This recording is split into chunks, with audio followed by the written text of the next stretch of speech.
9. 방금 미역을 감은 뒤라 아직 머리가 젖어있는 어린애들에게 둘러싸여 돌리가 수건으로 머리를 싸매고 이미 집 가까이에 마차를 달려왔을 즈음 웬 양반님네가 한 분 오십니다. 부끄럽스코의 마을에 어르신넨지요? 하고 마차꾼이 말하였다. 이 말에 얼핏 앞을 내다본 돌리는 회색 중절모에 회색 외투를 입고 이리로 마주 걸어오는 낯익은 레윈의 모습을 발견하고 여간 반가워하지 않았다. 그 여자는 언제나 레윈을 만나는 것이 반가웠지만 그러나 오늘은 자기의 자랑스러운 모습을 남김없이 그에게 보여줄 수 있으려니 생각할 때 그 반가움은 곱절 더한 것이었다. 사실 레윈처럼 그 여자의 자랑찬 마음을 이해해줄 사람은 세상에 없을 것이었다. 한편 레윈은 돌리의 모습을 보자 마치 자기가 상상에 그려보고 있는 앞날의 가정생활의 한 장면을 목격한 듯한 감이 들었다. 꼭 병아리를 품은 암탉 같으시군요. 다리아 알렉산드로브나. 아, 참 반가워요. 돌리는 레윈에게 손을 내밀며 반색을 하였다. 반갑단 말뿐이지 그간 소식 한 장 안 주셨죠? 저희 집엔 지금 마퉁에 와 계신답니다.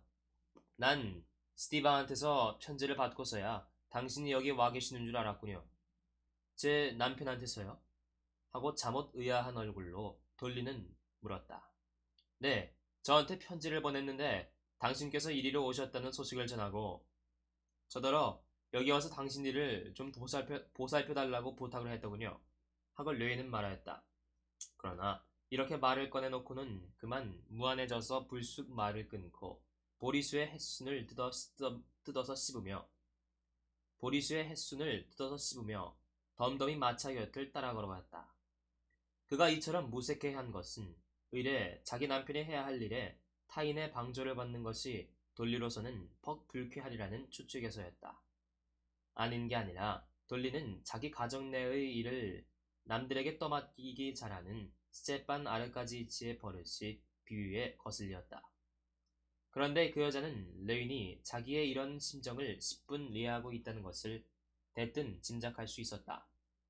바로 이런 깊은 이해성, 섬세한 마음씨로 하여 돌리는 레윈을 좋아하는 것이었다. 그야 물론 하고 레윈은 말을 이었다. 당신께서 저를 만나면 반가워하리라는 그런 의미에서 그가 한 말이라는 걸 저도 짐작했지요. 물론 당신과 같은 도해지의 부인에겐 이런 시골이 몹시 불편할 겁니다. 그러니 혹시 무슨 소용되시는 일이 있으시다면 조금 더 사양치 마시고 말씀해 주십시오. 아예 아니에요. 하고 돌리는 대꾸하였다. 처음에는 아닌 게 아니라 불편이 많았어요. 하지만 이제는 저희 할멈 덕택으로 만사가 아주 훌륭하게 되었답니다. 이렇게 말하면서 돌리는 마뜨리오나 필리모브나를 가리켜 보았다. 늙은 유머는 그것이 바로 자기를 두고 하는 말이라는 것을 짐작하고 레윈에게 즐거운 듯 친밀한 웃음을 보내었다. 할멈은 이전부터 레윈을 알고 있었을 뿐더러 그가 아씨집 막내 동생의 좋은 신랑감이라는 것까지 알고 있어 이 혼담이 성사되기만 바라고 있는 것이었다. 같이 올라타시죠. 저흰 이리로 좀 조여 앉을 테니까요. 하고 유모는 레윈에게 권하였다. 아니, 난 걸어가겠소. 얘들아, 누가 나와 같이 말하고 뛰기내기 하지 않으련? 아이들은 레윈을 잘 알지 못하였고 언제 그를 만났던지 기억조차 못할 정도였다.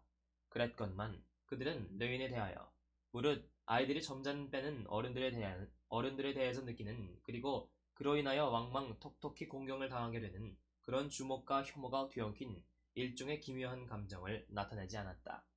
도대체 위선이란 것은 어떤 것에서건 가장 총명하고 통찰력이 있는 어른을 감쪽같이 속여 넘길 수 있는 것이나 한편 어린이들은 극히 제한된 지력을 가지고 있음에도 불구하고 제 아무리 교묘하게 은폐된 것이라도 인차 알아차리고 그것을 배척하는 법이다. 그런데 레윈에게는 다른 결함은 몰라도 이런 위선적인 태도만은 털끝만큼도 없었다. 그런 까닭에 아이들은 자기 어머니의 얼굴에 새겨진 것과 같은 친밀한 표정으로 레윈을 대하였다. 다른 박질을 하자는 레윈의 말에 큰아이들은 즉석에서 뛰어내려 자기 유모나 가정교사 혹은 어머니와 같이 다른 박질하기라도 하듯 조금도 어려워하지 않고 그와 함께 내닫는 것이었다. 나중에는 어린 릴리마저 그의 곁으로 가겠다고 졸라대어 어머니는 그 애를 그에게 안겨주었다. 그는 어린 것을 번쩍 들어 목마를 태우고 내달리기 시작하였다. 걱정 마십시오. 걱정 맙시오. 다리아 알렉산드로바. 사뭇 유쾌한 듯 웃는 얼굴로 애기 어머니를 돌아보며 그는 말하였다. 절대로 엎으러지거나 떨어지지는 않을 테니까요. 아주 민첩하고도 억세고 몹시 조심스러워 보이는 그의 굳은 동작을 보자 돌리도 어지간히 마음이 놓이는 듯 호의를 담은 즐거운 미소를 띄우고 그의 뒤를 살피었다. 여기 시골에서 순진한 아이들과 다정스런 돌리를 만난 레위는 어느덧 그에게서 종종 볼 수 있는 어린애 같은 쾌활한 기분에 잠기었다. 돌리는 바로 이런 순간에 레윈을 특히 사랑하는 것이었다. 아이들과 같이 다른 박질을 하면서 레위는 그들에게 체조를 가르쳐주기도 하고 자기의 서툰 영어로 미스 훌리를 웃기기도 하고 돌리에게 시골에서의 자기 사업 이야기를 들려주기도 하였다. 점심 후에 돌리는 그와 단둘이 발코니에 마주 앉아 끼찌에 대한 이야기를 시작하였다. 혹시 아시는지요? 끼찌가 여기 와서 한여름 우리와 같이 지내기로 됐답니다. 정말입니까? 금방 낯이 빨개지며 그는 얼결에 한마디 하고는 이내 화제를 돌릴 양으로 다른 말을 꺼내었다. 그럼 젖소를 2마리 보내드릴까요? 글쎄 기어이 값을 치르셔야겠다면 한 달에 5루블씩만 내시죠. 아니에요. 호의는 감사하지만 여기도 이제는 일이 제대로 됐어요. 그러시다면 제가 댁의 젖소들을 한번 보아드립시다.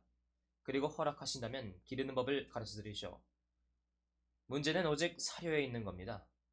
그러면서 레위는 오로지 화제를 딴 데로 끌고 가려는 목적으로 젖소란 사료를 우유로 전변시키는 기계에 불과하다는 우락경리의理論을 돌리 앞에 피력하기 시작하였다. 그는 이런 말을 주워 삼기면서도 속으로는 끼찌의 자세한 소식을 몹시 듣고 싶었으며 동시에 그것을 겁내기도 하였다. 그는 그처럼 쓰라린 고통의 대가로 얻어진 마음의 안정을 빼앗길 것이 은근히 두려웠던 것이다. 글쎄요. 하지만 그러자면 이 모든 걸 잘 보살펴야 할 텐데 누가 그럴 사람이 있어야죠. 하고 돌리는 마지못해 하는 듯 이렇게 대꾸하였다. 그는 이미 마트료나 필리모노브나의 손으로 가사가 순조로운 궤도에 올라선지라 이제 와서 새삼스레 무엇을 변경시킬 마음은 통 없었다. 게다가 또 레윈의 농업 지식도 믿어지지를 않는 것이었다. 젖소랑은 오직 우유를 만드는 기계에 불과하다는 논리도 그 여자에게는 벅 의심쩍어 보였다. 이와 같은理論은 다만 가사의 방해로 될 뿐 아무런 이득도 주지 못할 듯이 생각되었던 것이다. 돌리의 생각에는 이 모든 것은 훨씬 단순한 일로 여겨졌다.